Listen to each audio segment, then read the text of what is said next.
Oke, halo, selamat pagi, siang, atau malam Bapak dan teman-teman. Pada video kali ini saya akan membahas ringkasan dari buku Big Data and Business Analytics. Dari beberapa chapter yang ada, saya memilih chapter 1 dan 10.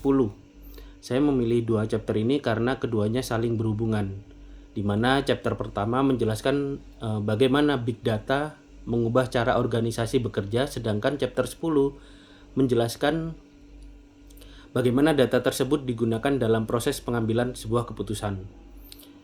Jadi pertanyaan utamanya adalah apakah memiliki data dalam jumlah besar otomatis membuat organisasi menjadi lebih baik.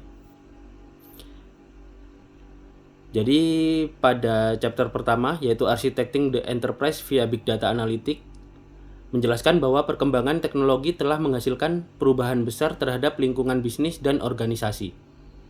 Saat ini kita menghasilkan data hampir setiap saat melalui smartphone, media sosial kita, aplikasi, transaksi digital, dan internet.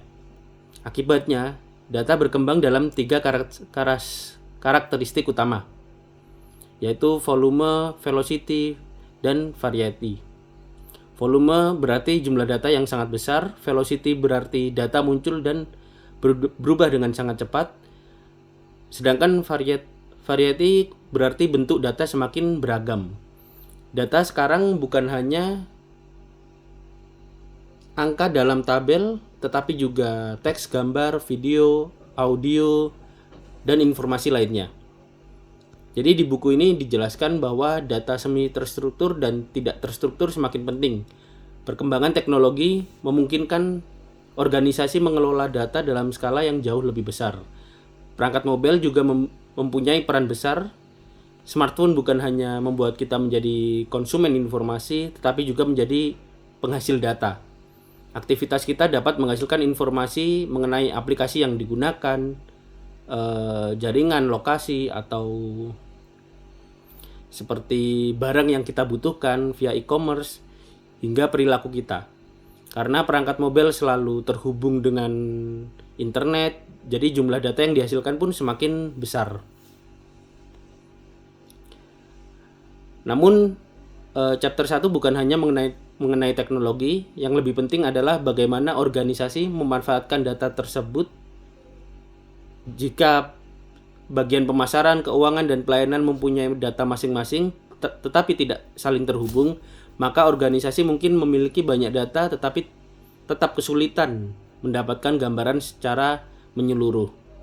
Karena itu, organisasi perlu menghubungkan data antar unit, mempercepat aliran informasi, dan membangun sistem umpan balik yang lebih baik. Jadi big data bukan sekedar mempunyai data dalam jumlah besar. Organisasi harus mampu mengubah data menjadi insight, kemudian menjadi insight tersebut untuk mengambil sebuah tindakan. Selanjutnya adalah chapter 10, yaitu Putting Big Data at the Heart of the Decision Making Process. Jika tadi chapter 1 membahas bagaimana organisasi beradaptasi dengan Big Data, di chapter 10 ini membahas bagaimana data benar-benar digunakan dalam pengambilan keputusan sehari-hari. Jadi data seharusnya tidak hanya menjadi pelengkap setelah keputusan dibuat. Data harus menjadi bagian dari proses pengambilan keputusan sejak awal. Tetapi agar orang mau menggunakan data, mereka harus percaya terhadap data tersebut.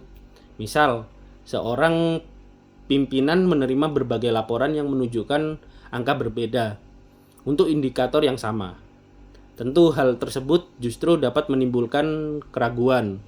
Karena itu, organisasi harus membangun kepercayaan terhadap data dengan menyediakan informasi yang konsisten, mudah dipahami, dan benar-benar membantu.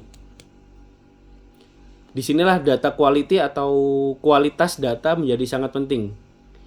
Jadi di buku ini kualitas data antara lain mencakup data tersedia sesuai jadwal, data akurat dan lengkap, data konsisten dari waktu ke waktu, serta menggunakan indikator bisnis yang berkualitas.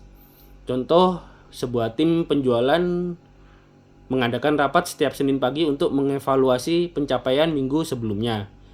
Jika data selalu tersedia sebelum rapat, data tersebut akan menjadi bagian alami dari sebuah proses kerja. Tetapi jika data sering terlambat, tim mungkin mencari sumber lain yang belum tentu resmi atau akurat. Artinya, menjadi organisasi yang data driven bukan hanya membutuhkan teknologi canggih, tetapi juga kedisiplinan dalam menyediakan data. Selain tepat waktu, data juga harus benar. Jadi di chapter ini dijelaskan bahwa organisasi perlu melakukan pemeriksaan untuk mendeteksi kesalahan dan memastikan proses pengelolaan data berjalan dengan baik. Untuk data dengan tuntutan akurasi tinggi seperti data keuangan, bahkan terkadang lebih baik data dipublikasikan sedikit terlambat daripada cepat tapi salah. Jadi menurut saya poin ini sangat relevan karena di era big data kita sering menganggap semakin cepat data tersedia maka semakin baik.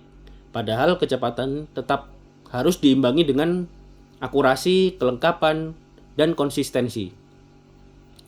Jadi kesimpulannya dari chapter 1 dan chapter 10 ini saya mendapatkan satu kesimpulan utama, yaitu nilai sebuah organisasi bukan ditentukan oleh seberapa banyak data yang dimiliki, tetapi seberapa baik organisasi mampu mengubah data menjadi insight, dan insight itu menjadi sebuah keputusan yang baik. Di chapter 1 menunjukkan bahwa perkembangan internet, mobile, dan teknologi telah menghasilkan data dengan volume yang sangat besar. Hal tersebut membuat organisasi perlu menyesuaikan teknologi, struktur kerja, budaya, dan kemampuan SDM-nya.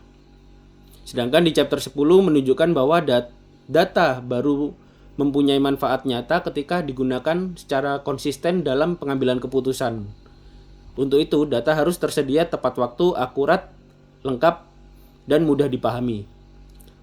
Jadi, big data bukan hanya mengenai besarnya data, yang penting adalah bagaimana kita memperoleh insight yang tepat dari data pada waktu yang tepat sehingga dapat menghasilkan keputusan yang lebih baik.